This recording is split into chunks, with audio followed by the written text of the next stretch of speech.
Thanks for that announcement. John Cena ruins professional wrestling by bringing back the spinner belt. All of that and more. Welcome to 716 Sports and Entertainment. We are here with another episode of our podcast to just review Monday Night Raw because I guess the spinner belt is coming back, guys.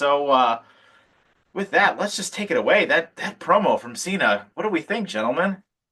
So, for our first episode of our now standalone Raw show, John Cena bringing back the spinner belt will sell millions of dollars in merchandise while ruining wrestling. I am all for it.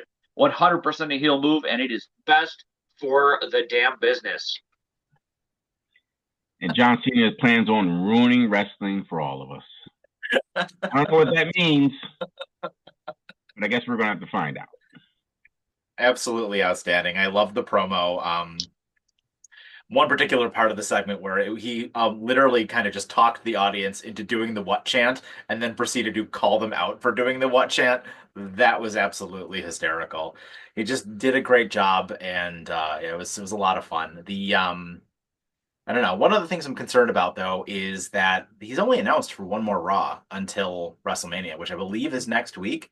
And I know it's going to be in London, so I don't know if Dwayne is showing up next week or like what the deal is, but yeah, I don't know. What do you guys think? So, how many more weeks do we have before Mania? Three? It's April 19th. So, three, I think. Um, Definitely confirmed next week for Raw. I have to imagine that he's going to show up at least one more time beyond that.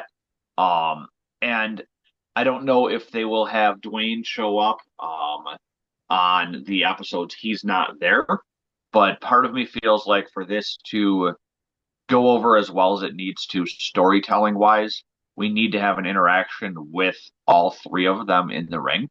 I feel like one-on-one segments, like the Cody and Cena, fine, great promos. Cody and Rock, fine, great promo and great promos, but it doesn't really sell it to me as much as if you have all three of them in the ring at once, which inevitably will lead to a Cody beatdown, Yeah, probably by Travis Scott. yeah, pretty much. They have to bring The Rock back in just so that we can find out what's his angle here? Yeah. You know, what is his motivation to be involved in all this? I mean, he still has. I mean, he could have used the bloodline if he wanted to, but I want to know what his angle is in this. Why John Cena? We got to get some answers from him. So hopefully he does show up, but we need a match with Cena before WrestleMania. He needs to wrestle before the show. I completely agree. There were not enough, I mean, barely anything out of him in the Royal Rumble. And I mean, yeah, he did a little bit with CM Punk after the fact. And I mean, I don't know. I mean, I know we'll get into this a little bit more later, and I'm still really on the fence about who I think should win and who I think is going to win. When they have that showdown, but I don't know. You're right. I need more. I need more from Cena. I mean, I need a match or something. And to be honest with you, I think I need more from Cody too. Like, I Hmm. mean, I need a bit more. Like, dude, you're in the ring with him, and he beat the shit out of you. Like, what are we doing here? Like, he's right there. Push his Where's ass the to the payback? ground. Like, do something. Like, dude had one of his boys bust your eardrum and give you a black eye. Like, do something. Show a little bit more fire. Like, I get it. Cody's Captain America, but like, bro, we got to get some more fire from you. Yeah, where's the rage? Where's the need for revenge? Like, give me, like you're. It's kind of cowardice to sit there and just take it, and say, oh well, I'm saving it for WrestleMania. You still have 4 weeks to get through. We need more from this. Like you said, we've seen Cena do a tiny bit in the Rumble match with as late as he came in. At least in the Elimination Chamber, he did more. He definitely did more than I expected in the Chamber. But I think we need to see matches from both of them, even if it's a squash match by Cena on someone. Like have Cena come out and run his mouth and have one of our good one of our good guys on Raw or SmackDown come out and be like, "Oh, you were my hero, now you're a tool," and it leads to just a squash match or something. Just give me something. Well, I think he needs to do something because he's been on a losing streak since he's been coming in and out of WWE. So you need him to show some sort of dominance or some sort of life. I mean, just him talking on the mic doesn't do anything for me. I need Cena to, I need more action out of him. I can't go another week of this them sitting in the ring and announcing going to be in the ring. They're going to have a conversation again. That's the worst way to draw any type of interest to the match. They got to do something. They got to bring something to make people want to watch. I know that maybe they're trying to just run on the fact that Cody's popular, John Cena's popular, but I don't think it's enough. I mean, you need John Cena to be involved in something. You need The Rock to be involved in something. We need some sort of action.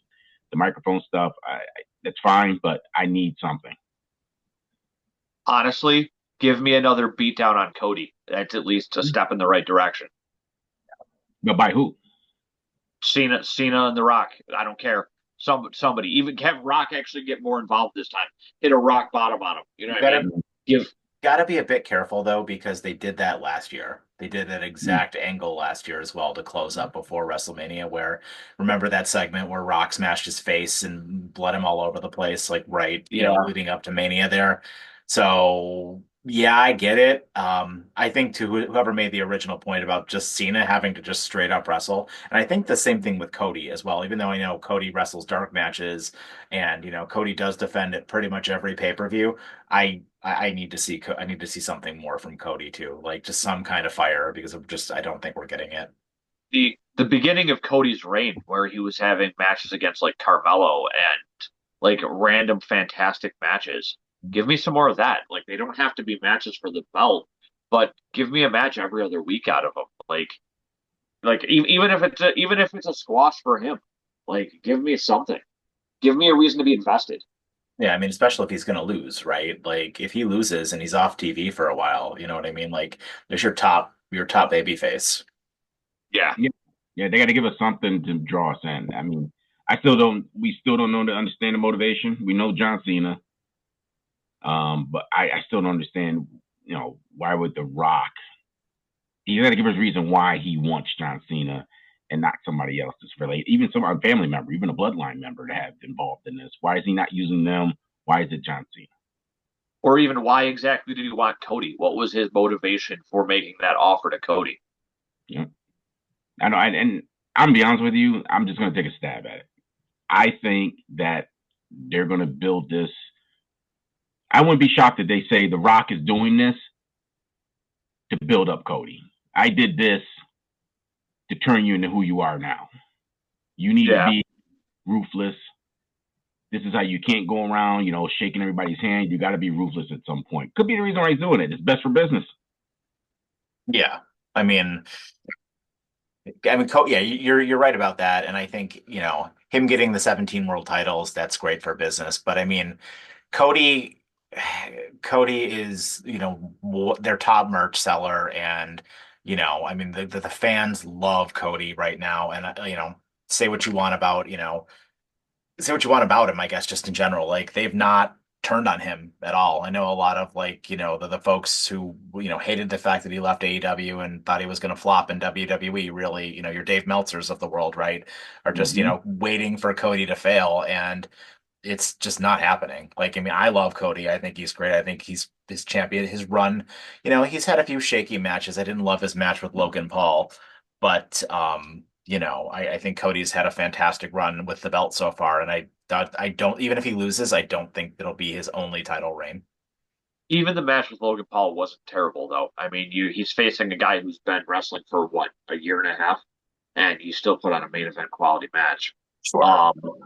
And like you said, the dirt sheets, your tribalist wrestling writers have all pretty much wanted Cody to fail since he came over.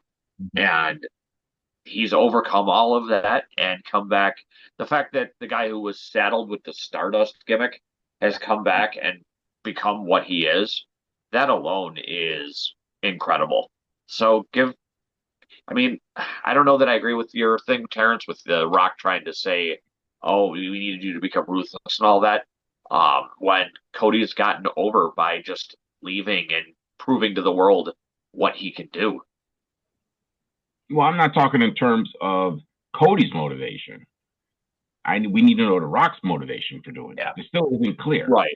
That's what I'm saying. I'm saying his angle may be, well, I'm putting you through hell so that you can prove that you're worthy of winning this belt. Like a trial by fire. Everything he says refers to the belt and the championship. Everything. I mean, you haven't said this to us in years. Now all of a sudden, now you want the belt, you want to do this, you want to do that. Well, what's the motivation for The Rock drawing him in to fight Cody? Right. Too I much, got you. too much Dwayne drinking tequila. Yes, a lot of tequila. I've been sipping on some when he came up with this idea. So let's find out. He's got to do something. We need a better angle. I'm sorry, I need a better angle for that particular match. It's pretty much the only one. I mean, everyone's gonna be excited because it's Cody and Cena. That's fine. But for me, true wrestling fans, that's not enough. We need something to grab a hold of. I have nothing to grab a hold of in this match right now. Yeah. Right. Yeah, you're right. And I mean, like, it seems like, to your point, that just they're relying on the star power in the match, whereas like you had that last year, but I mean, it's tough, right? Because nothing is going to, beat the build and the ending of the match from last year with Roman Reigns. But like, that being said, there was a better story going into that one, and I don't know. I mean, Roman to me felt like a better villain, and Cody felt like a better hero last year, and now it's kind of like, yeah, well, it's fine. And John Cena's turn was like shocking, and it's cool that he's a heel, but like, you're right. I don't feel as vested as I was last year. Like, I was, I cried last year when Cody won, and I just think like this year, even when Cena gets number 17, I'm going to be like, oh, that's cool. And You did. when's he gonna lose it to Punk? They, Like, they need to give us a reason to be emotionally invested. yeah, Yeah, I don't know. It's just a match to me right now, and I Right. don't know Right now, there isn't a reason. about it. Yeah, yeah. So with So we'll that, see what happens next week. yeah. So with that, speaking of being emotionally invested, our first match of the evening, Jey Uso with his mystery partner, his brother, Jimmy Uso, finally coming out against Theory and Grayson Waller and Austin Theory. And it's the first time the Usos have been back together as a strict tag team since their match against Roman and Solo in Saudi Arabia almost 2 years ago. Um, it was nice to see Jimmy back. It was nice. It was nice that they got the pop there. And I mean, the match was kind of a nothing match, and Gunther came out at the end, and Jimmy kind of chased him away. But I think what really helped this a lot was that backstage segment after the fact, right? Like, when Jimmy got in Jay's face and was like, Jay, I mean, come on, man. Like, you're not going to beat him the way you are now. You need to be, you need to go back to being a killer. You need to go back to being main event Jey Uso. And yeah, that really, I think that finally helped add a little bit of fire to this feud. I don't know. What do you guys think? So I think the bigger story than the match. I mean, color me shocked that it was Jimmy being Jay's partner. But I think the bigger story coming out of the match was the slip botch when Jay was going after Gunther. Part of me feels that was intentional because we didn't get T and I were talking about it during the week. We didn't get that reaction like they normally do when they mess up. So I feel like they're gonna play that Gunther is getting into Jay's head, and that's what's causing him to screw up. And that's why I think this Jimmy match, honestly, there was more emotion from Jimmy slapping Gunther than a lot of the other things in this feud so far. And I don't know if maybe Gunther beating the living dirt off of Jimmy is going to be the motivation we need to get this feud in gear. But I feel like that could finally push this feud to the next level that we need it to be at for being a WrestleMania match, a world title match. Yeah. Well, the question now is, do you think he beats Gunther? Gunther? Jay? Yeah. I No, still Jimmy. did. Yeah, Oh, Jimmy. Jimmy? No, I think Gunther dominates Jimmy. Yeah, I No. think, yeah, I agree. And I think that you're gonna finally see some fire out of Jay, and I'd be willing to bet that Jay will have the upper hand. Like, at the end of it, like, you will see Jay standing over Gunther with the belt next week, even if he beats the piss out of Jimmy, which he probably will. Like, The only swerve I could see is Jimmy hitting Gunther with the most devastating move in all of wrestling, the surprise roll up, and getting the win, and them playing that into the story too. Like, have him get the surprise roll up, beat Gunther, Gunther beat the crap out of him, but then it gets into Jay's head that, oh, your brother could beat him, but you couldn't, and they go in that direction too. Mm. Maybe. Yeah, I like that. I'm just wondering. I mean, could they potentially take the belt off of Gunther and put him on a track for something else? That Brock match potentially, Yeah. Possibly. because there doesn't need to be a title involved in a Brock match. Right. Yeah. And then you could springboard off of that to him fighting either whoever the champions that are left out of WrestleMania after WrestleMania. Yeah. Let him one of those belts. Yeah, it really depends on how long you decide to keep the belt off of Gunther, right? I mean, I've heard rumblings that this year might be the last year they do the Money in the Bank pay-per-view as like a standalone pay-per-view. Like it might be a part of WrestleMania next year again, just as a way to get like more people on the card.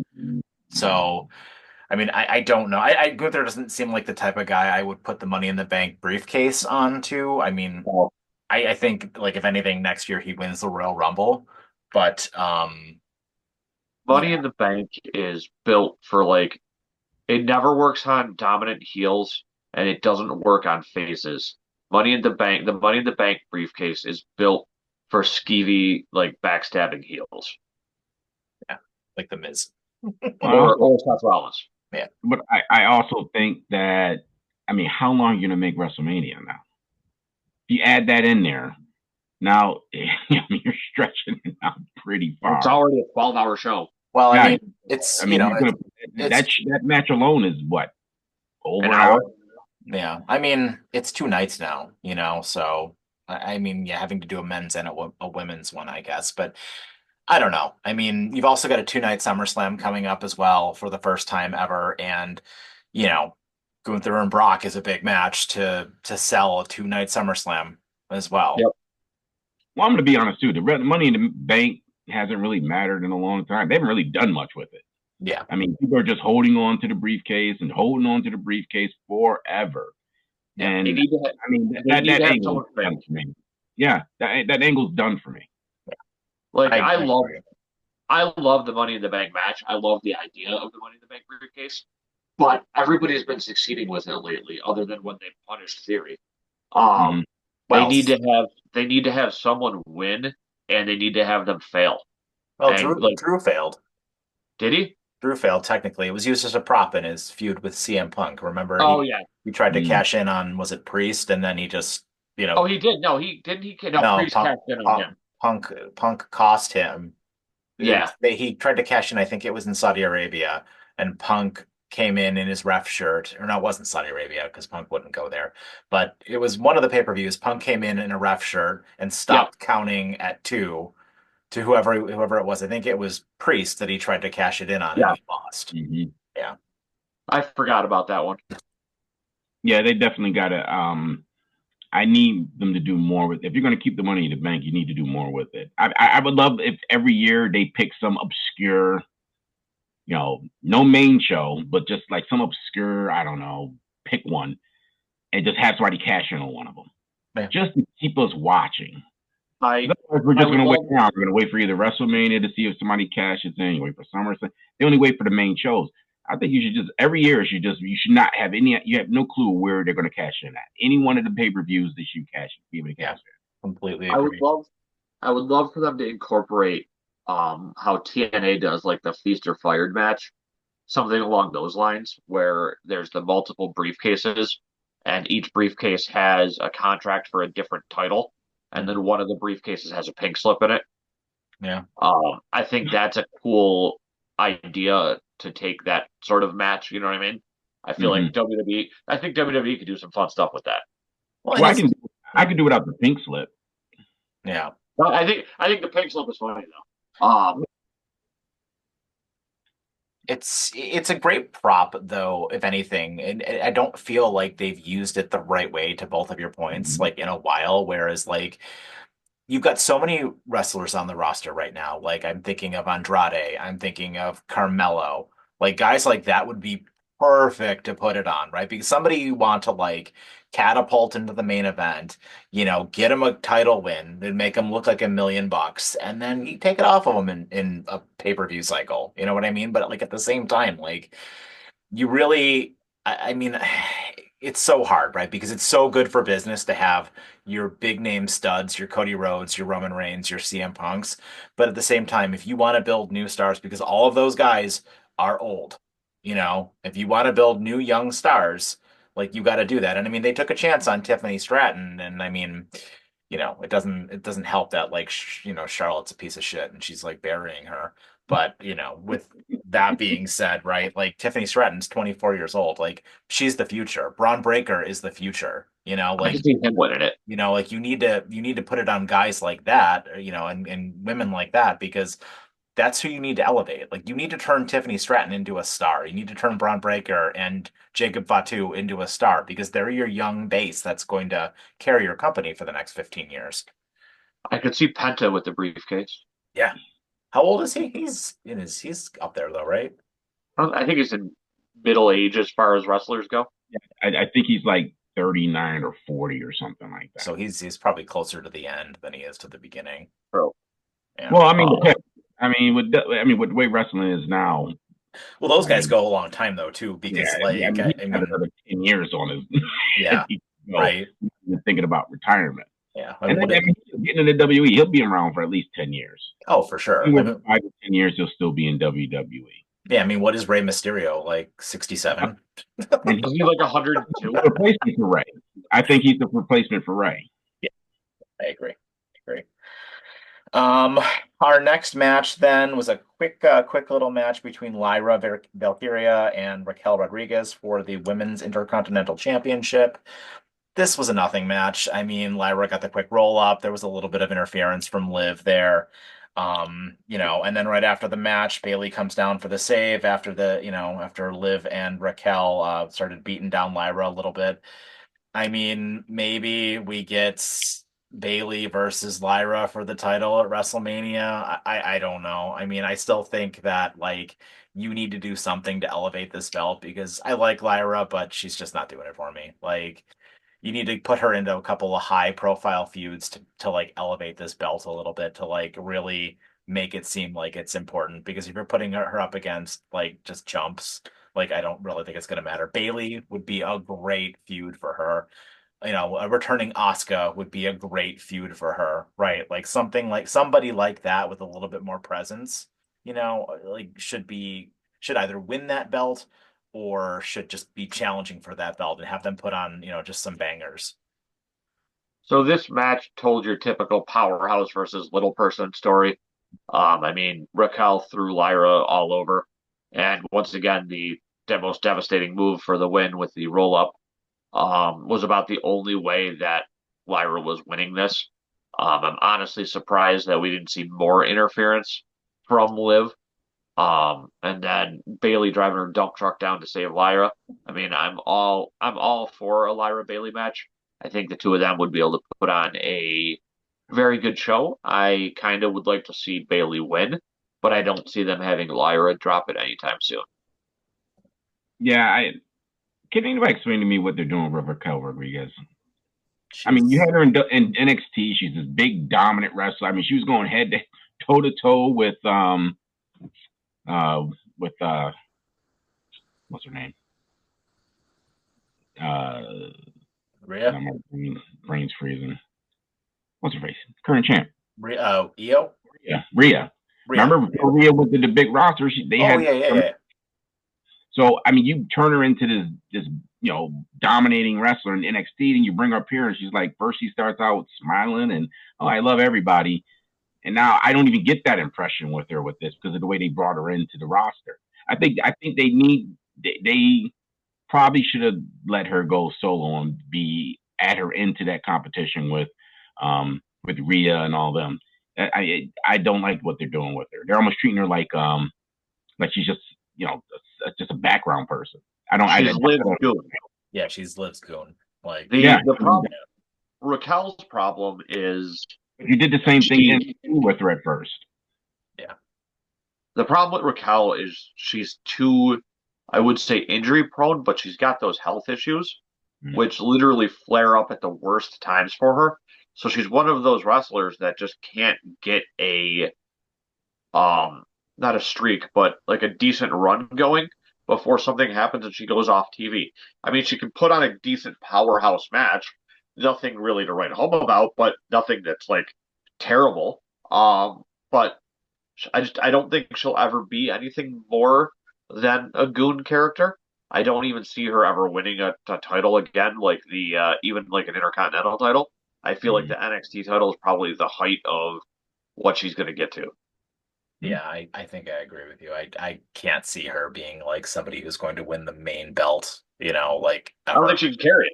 Yeah, no, I don't think so either. I mean, she doesn't have the charisma. I don't think she has the charisma, the mic skills, or like just the look. And that's unfortunate too, because she's not bad in the ring, but like right now they're treating her like a goon. And yeah, I agree with you guys. I don't see it. She's a Um, Well, little, the only reason I'm pointing that out is because right now the women's roster has a lot of smaller women, yeah, larger women.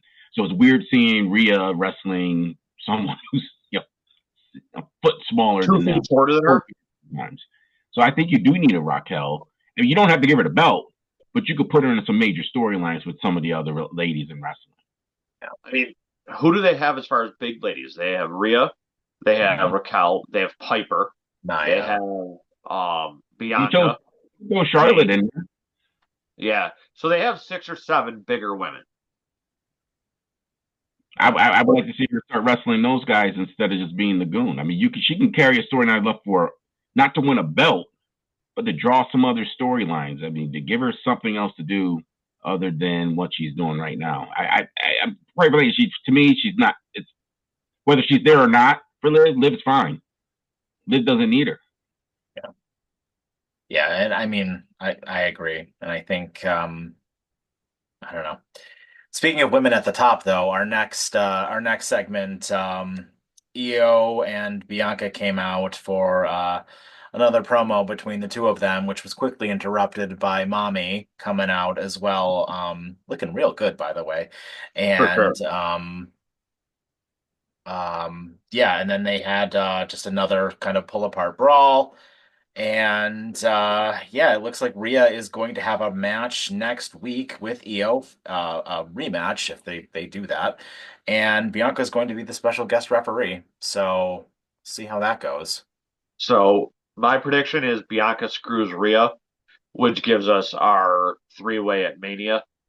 Um, and Io, I'm leaning more and more every week into T's thought from last week that Io might end up winning this because she's being treated like an afterthought, and she's going to come in and steal the win out of nowhere. Mm-hmm. That's And exactly what I think they're setting up. my other thing is I don't understand this obsession with keeping Bianca Belair the same character. I mean, look at the crowd reaction. I mean, crickets and boos. And I mean, if you look at the news stories this week, it's apparently because Glasgow hated her because she's African American. But I don't think it's that. I think it's the fact that people are tired of her being Black Charlotte. To be honest, Mm-hmm. She's bringing her in to squash other wrestlers and stuff like that. I thought at some point her and the Street Profits were going to become like this trio. I thought they were yeah, going to go that angle, but then they threw that away. Like I said, I, quite frankly, you know what she probably needs? Some is a time heel off. turn You or need a to heel give, turn. you give her a few months off, bring her back as a heel. Like desperately, if there's ever been anybody who's desperately been in need of a character change, it's Bianca Belair. Yeah, yeah. I think that taking time off from being seen helps a wrestler. I think it does. When you reach the pinnacle she's reached, disappearing, and then coming back, reinvented, works. Yeah. It Yeah. extends their career, extends their character, and I think they should have done that. I still think they should bring her with the Street Profits and just turn them all heel. Oh, 100%. Yeah. I mean, the Profits are sort of quasi heel right now anyway. Yeah, they're kind of anti-heroes right Well, now. I don't know because I heard them saying that they've been working the house shows as faces. Like, But they've been acting heelish on TV. Like I said, it's confusing. I mean, I don't know, they were high-fiving the crowd though after they won and Mm-hmm. everything else like that. So it's like Yeah. they're almost like they're tweeners or something right now. You know what I mean? It's weird. Yeah.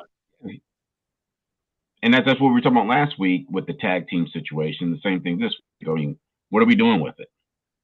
I mean, we can get. I mean, there's tons of storylines. You got enough tag teams, some really good tag teams that I just think they underutilize.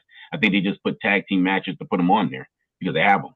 I don't think there's any purpose for them. They don't develop any story angles. They just kind of have tag team matches. And honestly, speaking of tag teams, where have the Raw tag team champs been? Like I know we got a vignette for the War Raiders, but Mm-hmm. is there even really a tag team division on Raw anymore? Well, you know what? It seems like to me that they're used the Viking Raiders anytime they have like a lull with that division. They're not the Vikings anymore. Well, I'm sorry. I'm sorry. They're back to being the War Raiders. War Raiders. I'm Now sorry. that Vinnie Mac is gone. But yeah, but they it seems like the WWE taps into them whenever they don't have any other angles. They just kind of throw them in there, give them a belt, and then they kind of run around for a few weeks, and then they lose them. It's not necessarily a bad thing because it means that they can be trusted to hold the belts when they need them. Mm. No, I'm with you. Yeah.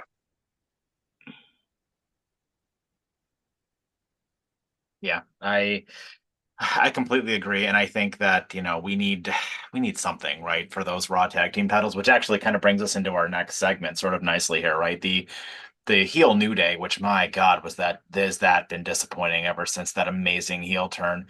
They ask Adam Pearce for a title match at WrestleMania, but then like that's it.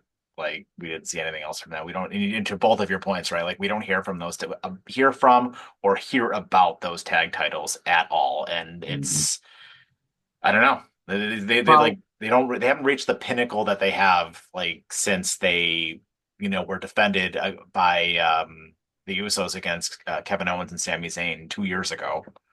SmackDown is putting them to shame as far as the tag team division goes. And the fact that you have, I mean, let's look at it. Right off the bat, you have the New Day, who are one of the greatest tag teams of all time. You have the War Raiders. You have the LWO. I don't know. There's got to be a couple other tag teams on Raw, right? But because like our Theory and Waller, are they Raw or SmackDown? They're Raw. Yeah, actually, they've been kind of like they've been kind of floating because they've been following Cody, and Jay, but I don't know. The New Day is such a high-profile team, and I like the idea with Pearce telling them, be like, "Hey, here's a match to show that you deserve to be in a tag team match," but there needs to be more build-up than that. I get it, like they're a great tag team. But give me more than just that, Yeah, I agree, and I'm starting to think that last year splitting the tag titles was a mistake. I don't think that you have enough tag teams for there to be three sets of tag titles, technically, if you count the NXT ones as well, right? Like, I don't know if I don't think you need two sets of tag titles, especially when you're not even showing one set of them like at all. Like, there's not enough time, right? Like, you don't. I mean, those belts should be being defended at least once a month, and you should have. I mean, did we even have a tag? I mean, technically the J match, but that was just a championship match. Sorry, Yeah. but did we have just a solid tag team match at all on this episode? And do we often even get one? Most of the time, you know what I mean? SmackDown has one every week, sometimes two, and Raw hardly ever has a tag team match. It's like, what are we doing? You've got like to your point though. There's like what 4 tag teams on Raw in total, and like what it's not necessary for a and it's your longest show, so you have the ability to squeeze them in there. Well, it can it can be unlimited, right? Like it's on Netflix. Like they can go for 6 hours, or they can go for 45 minutes if they want to. But like, you gotta tell better stories with that. Like that's the whole point. I've always felt that every belt should be defended at a pay-per-view. Especially now that they can have pay-per-views go as long as they want. I think like the whole point of having a prestigious belt, you need to defend it. And like you said, combine the Raw and the SmackDown titles. NXT I'm fine with because NXT has enough tag teams that their belts are worthwhile. But I'm all for combining the two tag titles. Yeah, I completely agree. I'm with that all the way because they don't know what to do with it right now anyway. So instead of just muddying it up more with 2 belts, bring it back down to 1. Let those champions float between both shows.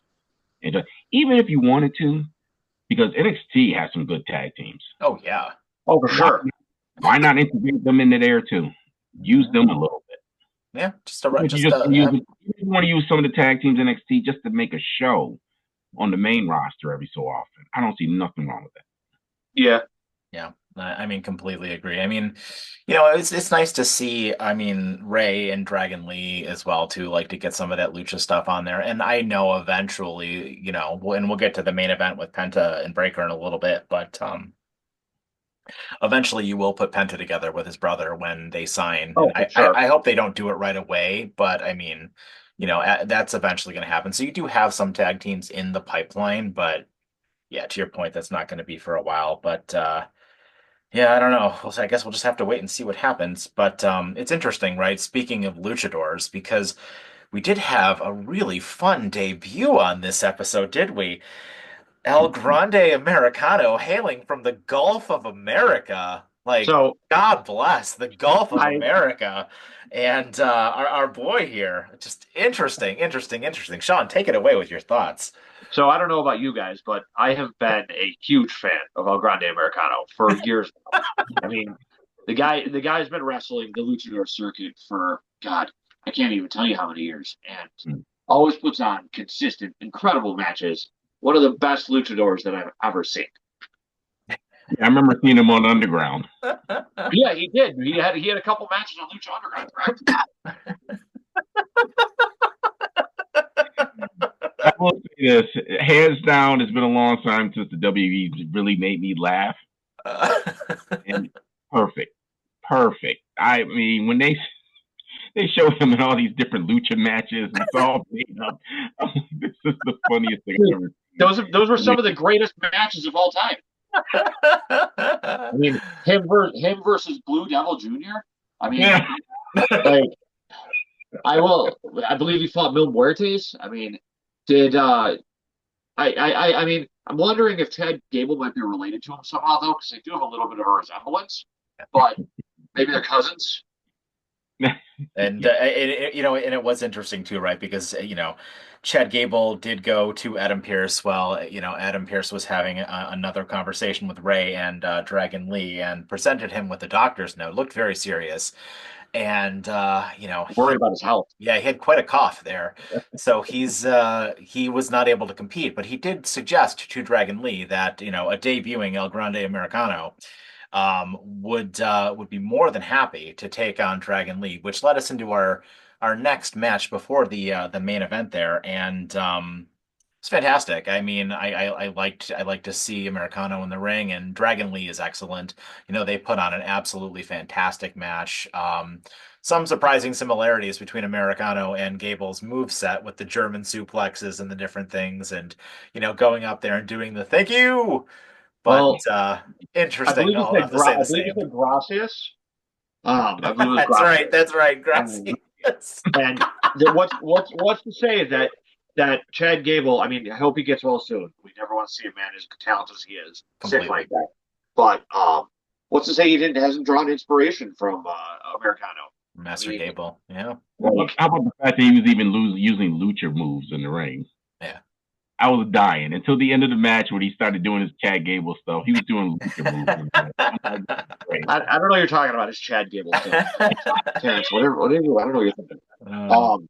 Too funny. I think the other side story to all this though, is I don't know if the two of you saw the amount of people that were offended by this whole segment. But it's kind of obnoxious how many people were offended by this. Offended. I mean, no, that's just your internet Yeah, Twitter, that this was Twitter community.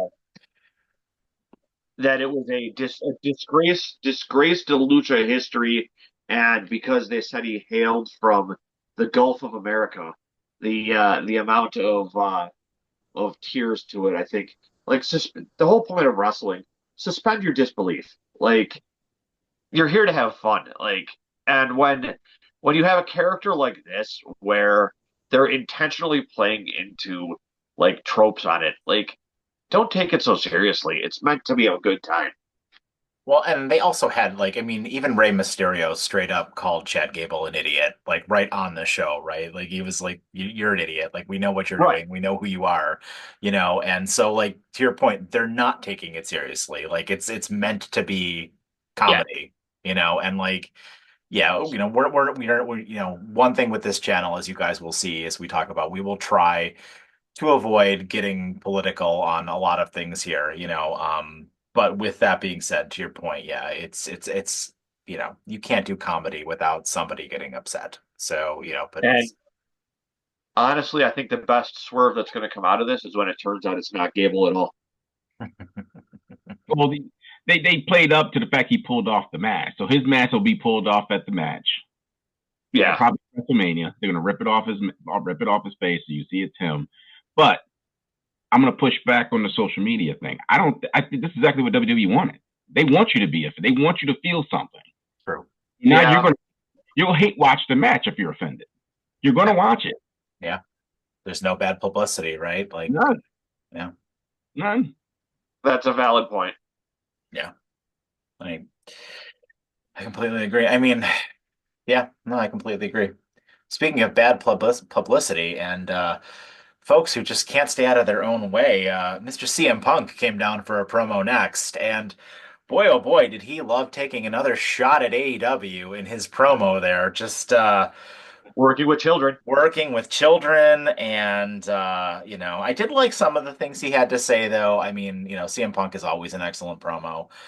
You know, going on about how Roman and Seth can't beat him without the other, you know, without somebody interfering in the match, and you know how he's going to be, you know, he's gonna take it from him, right? And he also clearly made it, you know, that he wants championship, right? Like his promo was, you know, I didn't get what I wanted. I didn't win the Royal Rumble. I didn't win the Chamber, and I want to be the champion. So I'm glad that they're keeping that in the forefront. And I also like that they are not forgetting about the favor that he had with Paul Heyman.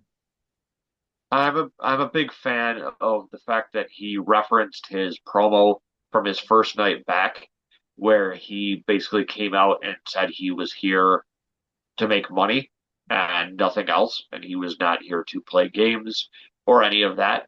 And I especially liked the little wink at Heyman there that he did. I think that was absolutely fantastic. Like you said, you pretty much you give CM Punk a microphone, and you're gonna get fire. The guy has always been one of the best mic workers in the industry, and I still seeing him do this kind of stuff back in WWE. I never thought that. I mean, who's ever thought you'd be seeing home back here taking shots at AEW again?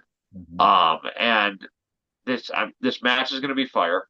Having Rollins and Reigns in there is going to be able to help carry Punk himself, because we all know he's half the man that he used to be as far as in-ring skills and whatnot, just because he's getting older. I mean, his workout with Sheamus though, that might help him get in shape for WrestleMania. That was But something else. I don't know. I think that I'm very happy to see that he's getting this match, and I'm real happy to see that it's probably going to be the night one main event. I agree. First, let me just say this: like, comment, subscribe. We need everyone. We're trying to build up this subscriber base. We want to keep this show going. It's local here in Buffalo. So anybody here in Buffalo that's watching, send this out to your friends. Pound those like buttons. Hell, Um, anybody all over the world, you know, if you guys are seeing this on YouTube and you like it, you know, hit us up in the comments and tell us if you like this kind of content, if there's something you want to see, something you don't like, if you think Sean needs to shave his beard or anything like that at all, let us know. yeah, Hit that notification button. listen. If we hit 100 subscribers by the end of May, Sean will shave his beard. Whoa, whoa, whoa, whoa, whoa, whoa! I don't think the world needs to see me without a beard. Probably seriousness. The CM Punk promo was good. I'm looking forward to that match. That's probably the main match that I'm looking forward to watching. Yeah. Out of every match, that's probably the match I'm really looking forward to. Yeah. You're right. I mean, he can carry a microphone. He's definitely not the guy in the ring he used to be. No, he's definitely not as spry. But yeah, I mean, but he draws eyes. I mean, he says the stuff to draw you into those matches. I'm just interested in who's going to pull that one out. Me personally, I think that it's going to be CM Punk. I think Paul Heyman's going to cost Roman. Roman's going to get the pin. Somehow Heyman's going to get involved. I already know it. He's going to get involved. He's going to lose to CM Punk probably will end up pinning him. I think they're going to have him pin Roman. Yeah. I still think that Brock is going to interfere in this match, and that's going to lead to Punk pinning Roman. I think Brock's going to F5 all of them, and end up pulling Punk on top of Roman, and then leaving with Heyman. But they already did that. Yeah. Not Brock attacking all of them. Yeah, but Brock's done that. When he made his last return or the return before this. That's when he showed up, F5'd everybody. Yeah, but this gives us the story of Heyman being like, you know what? I'm done with all of you. I'm going back to the Beast. Mm. Yeah, I mean, there was a show, I believe it was in a cell, right, with Braun Strowman and Roman Reigns, and then Brock Lesnar came back, and to your point, did exactly that, right? And Roman retained the title or something like that. It was like stupid. So it ended in a DQ, which is the dumbest thing in the world for a Hell in a Cell match. Yeah. Wow. Vince era booking. I don't know. I think Seth Rollins loses a lot. Like, he loses a lot. And I mean, now I know he held that title like almost a year ago now, but I mean, but has he won a match since he lost that title? Because it seems like all he does is lose all the time. So I don't know. Give him a big high profile win. Just a thought. Yeah. Yeah, I'm not sure. I don't know what they're doing with him either. I mean, your guess is as good as mine. What's going on with him? Because I don't even favor him in matches anymore. Yeah, I have to agree with Terrence, though. I think that this match, honestly, is probably my most anticipated match as of right now.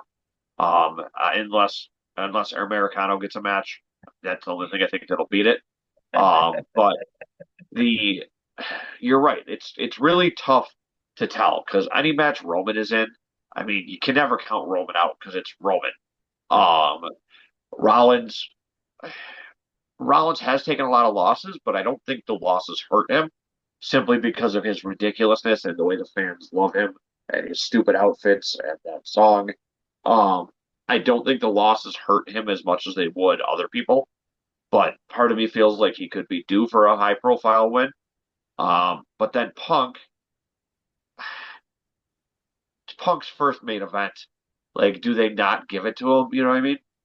I mean, well, yeah, they did it to they've done it before. I mean, let's not forget they've done that several times where they hype somebody up, they lose, and then they kind of just throw a belt at them out of nowhere.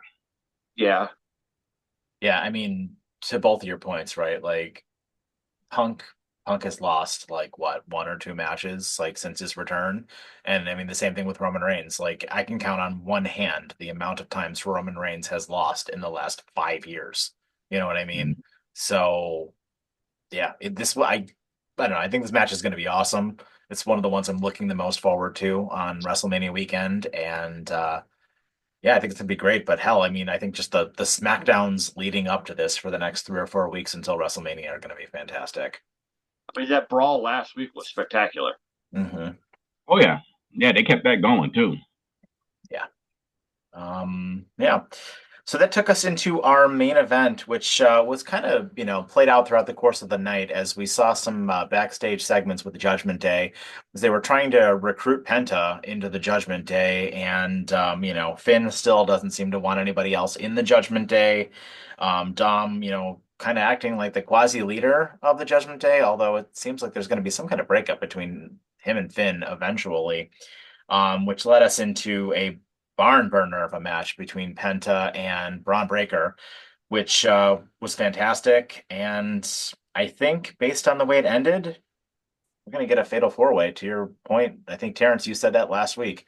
Fatal four-way for that Intercontinental Championship between Dom, Finn, Penta, and Braun Breaker at WrestleMania. Yep. I figured that's what they were going to do. I mean, makes sense. I still, like I said, I still think that there's untapped potential that still Finn Balor has out there that they haven't touched. And I quite frankly, I think they're going to break him off from them, and maybe they give him a run.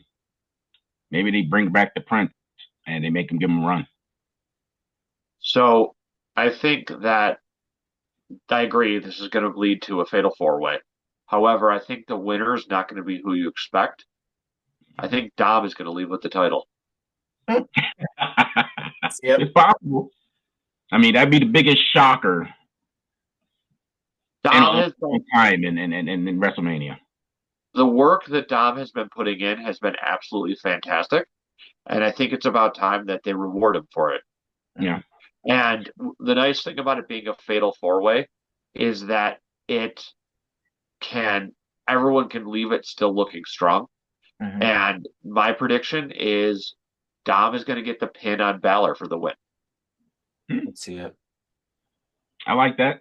I mean, you really don't need. I mean, at this point, Penta's still, still in his early part of his career in WWE, so he doesn't need it right now. I mean, Braun. I mean, the dude's gonna be good no matter who he wrestles. It doesn't matter who he wrestles. So you got plenty of leeway with him. Yeah, I could see that. I could see this be the opportunity to put a belt on Dom and just let him be a complete jerk for the entire year, rest of the year, carrying that belt around. It also furthers the Judgment Day story of Finn and his attitude problem. Because honestly, as far as that Judgment Day storyline goes, the bad guy in the whole thing is Finn. Like, as much as the Judgment Day are supposed to be heels, Finn's the one who's been acting like the absolute dick. Like, they had Dom go out of his way to get him this match. Yeah, Dom accidentally cost him the match, but he was trying to help him the way that Finn expects them to help him. Like, Finn expects everybody to do what he wants, but then when they try to make suggestions, when they try to have any say in things, shoots them down, and it's basically turning into, oh, well, when they turned on Priest, and the Judgment Day wasn't supposed to have a leader, and well, who's trying to be the leader of the Judgment Day right now? Yeah, I don't know if I agree with that. I think that Dom is trying to be the leader of the Judgment Day, and I think that Dom is like coming out, doing the smarmy heel shit where he's like him and Carlito are interfering in every single match, right? And it would not surprise me at all if this leads to a Balor face turn. And you have Balor as the face and Dom as the heel. And to your point, like with the belt, right? Like there are so many things you could do with these guys, like after the fact, right? Putting it on Penta, I could see that. Why? Because it shows, just like it did with Cody and just like it did with all these other guys who are coming from AEW, right? Look at what happens when you come from AEW. You get put into a big program at WrestleMania. We're going to put a belt on you, and it's going to be awesome. Braun Breaker retaining, sure, he's a friggin' monster, and he's one of the, he's the future of the company. But him losing, sure, put him in the main event scene. Like he could immediately go for that, that Raw title. And then to your point, it absolutely furthers the feud between the breakup of the Judgment Day with Balor and with Dom. And are they both going to have a singles match with each other? Yeah, absolutely. That's 100% in the cards in the future. The only person I don't see winning the match is Finn, because everything story-wise works better with Finn not winning. And I think, just to counteract your point, I think everything that Dom has been doing hasn't been for him, though. He's been doing it for the good of the Judgment Day. Mm-hmm. And that's not really a leadership thing, I don't think, to me. I think it's more of, I'm just trying to do this to help us all, like, rather than trying to be like, oh, I'm doing this because I want to be in charge. And I think that if Dom wins the belt, you're going to see Finn be like, oh, well, you either need to give that to me or you owe me a match where you should let me finger poke you of doom and just take the pin. Mm-hmm. Because the entitled attitude that Finn has had lately throughout these last several weeks, that 100% feels like something that he would do. Well, I think you got a yin and a yang thing going on. We have one. I wouldn't even say so much he wants to be the leader. I think the angle they have with Finn right now is he wants to keep things the way they are. They don't need anybody else brought in the Judgment Day. And then the flip side is Dom wants to just increase the numbers. Yeah. That's what Judgment Day's always done, is just outnumber people. And Yeah. I think that those are they're two different ideologies with the group. But let me rephrase what I was saying about Finn is I'm talking about a run after this match. He goes solo and you finish up this storyline with the Judgment Day, and I think you put him on a path to start competing for belts again. Yeah. I like that. I mean, and that's to your point from last week where we were talking about how he's underutilized. Like he's such a good wrestler, and it is a shame that like I don't know. It's kind of weird with this whole Triple H thing and just loving to keep belts on people for like an obscenely long time. And like, I'm hoping that when Jay wins, to whoever said this last week, that Jay keeps the belt for like 2 months and it goes to somebody. Yeah, it goes to somebody else. And like, yeah, I get it. If you want your SmackDown belt to be like, with your main belt exclusively for your Cody Rhodes, your Roman Reigns, your John Cena's, your CM Punks of the world, fine, right? Like your top guy. But this Raw belt, like you got to be using this belt to like get a title on people, right? Like, Finn Balor needs to hold that belt. Braun Breaker, Jacob Fatu, guys like that need to hold this belt so they can be world champions. Yep. I agree 100%. So refresh my memory real quick. SummerSlam last year, they determined the number one contender it was the winner of the King and the Queen of the Ring, right? Sounds right. What was the main event of SummerSlam last year? I think you're right. Gunther and the title match was Gunther and Priest, and it was because Gunther won the King of the Ring, right, over Orton. I believe you're right. Okay, so that's how. So after Mania, that'll be because I'm just trying to think down the road of where this is going to lead us, and how we get to our next major set of things. And so you have your Braun Breakers, you have your CM Punks all enter like the King of the Ring, and you utilize that to combination pick, promote people, get Finn Balor back maybe towards the top of the card. Well, CM Punk won't enter King of the Ring because it's going to be in Saudi Arabia. But yeah, I mean, I could see that, right? Like any one of those other guys, absolutely. Hell, I mean, I know we were talking about the briefcase earlier. I could see CM Punk. I just thought of something really interesting.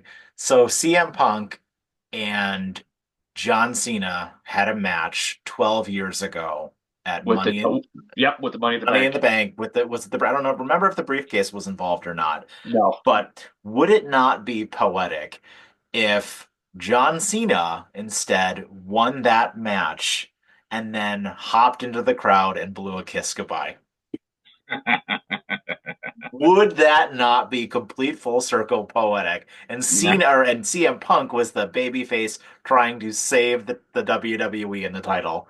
I think I want it. Like fantasy book it right now. Yeah, I could get behind that fantasy booking and as far as what you said, the Money in the Bank wasn't involved that year because Alberto Del Rio won it that year. That's right. Oh yeah, that's right. Because he cashed in at SummerSlam on Punk. Mm-hmm. But that alone, just for history and the image of it, is the callback would be absolutely fantabulous. Yeah, it's almost like it's got to happen now. We'll will it into existence. I'm all for it. Well, I also like. I'm gonna be honest with you. I'm begging for a Finn Balor AJ Styles match. I would love to get that match into a WrestleMania match, even if it's for some sort of belt. I would love to see them two in the ring before AJ. We got it once. Huh? We got it once. Yeah, but it wasn't a long match. It was. Wasn't that the one where Roman Reigns got sick or something like that, and they were going to have a. I think it was during COVID, wasn't it? At the end of COVID. It was supposed to be Wyatt versus. Wyatt got sick. That's right. That's right. So Mm-hmm. We're starting to lose you. Yeah, Sean, we're starting to lose your audio. It's like an echo coming from. No, it's worse. This was going so well, guys. We promise we'll fix this as it gets better. No, but I would love to see some sort of match between them. I need a storyline between them. I mean, that match would blow the roof off if you had them two in the ring together. Oh yeah, absolutely. Oh, I think we lost Sean. That's okay. He went to shave his beard, guys. Hey. Oh, he still got the beard. Ah, Damn. shot. You expected the beard to disappear that soon? Right across it with the Clippers. Oh God. So yeah, guys. I mean, that was Monday Night Raw. And any final thoughts? Overall, it was not a very wrestling heavy show. A lot of story progression as far as it goes, but the wrestling we did get was smooth in the ring. The story progression was good. I do think, like we said at the beginning of the show, we need to see more out of this Cena Cody feud is the big story there. Whatever happens Monday in London is really needs to start giving this like an emotional progression to it because I don't know. This is starting to feel like a kind of a lackluster lead up to Mania for me at this point. Mm-hmm. Yeah, I agree 100% with that. I need more out of this storyline. Them just being in the ring talking doesn't do it anymore. You know, I need to see some action. I need to see what The Rock's saying. He's got to get more involved in the show. This whole showing up once in a blue moon to say a few words and then walk out the ring, it's not working for me. I need, if The Rock's supposed to be a pivotal reason and Cena's getting this shot, I need to know why The Rock's doing it. He needs to be showing up to tell us why he's doing this and somehow get involved. I just don't understand what we're doing. We need something to grab onto with this match, and I haven't had anything to grab onto yet. Right. That little appearance by The Rock isn't enough. Like, tell us why all of a sudden you decided to come back and make your presence felt as quote the final boss. As far as all that goes. Yeah, it seems like it just kind of went out the window, right? Like they don't even say that anymore. No. It's just kind of like all the stuff with the bloodline last year, and we thought this angle was him trying to take over the bloodline, all this other stuff. It's like they just scrapped it. Yeah, where did it go? It just scrapped it, and all of a sudden, Rock's hugging Cody. Like, yep. Oh, okay. All right, I guess. But as far as that goes, as far as my closing thoughts besides wrestling, make sure that you like and subscribe, like we mentioned earlier, and follow us. We're on Spotify as well. We also have a TikTok page for updates at 716 Sports Entertainment. So make sure to follow that for any updates for when our next shows are going to be. AEW is tonight, so I will definitely have some opinions on that for you guys on the next show when we discuss NXT as well. Mm-hmm. All right, guys. Thanks a lot, and have yourselves a great evening. Bye.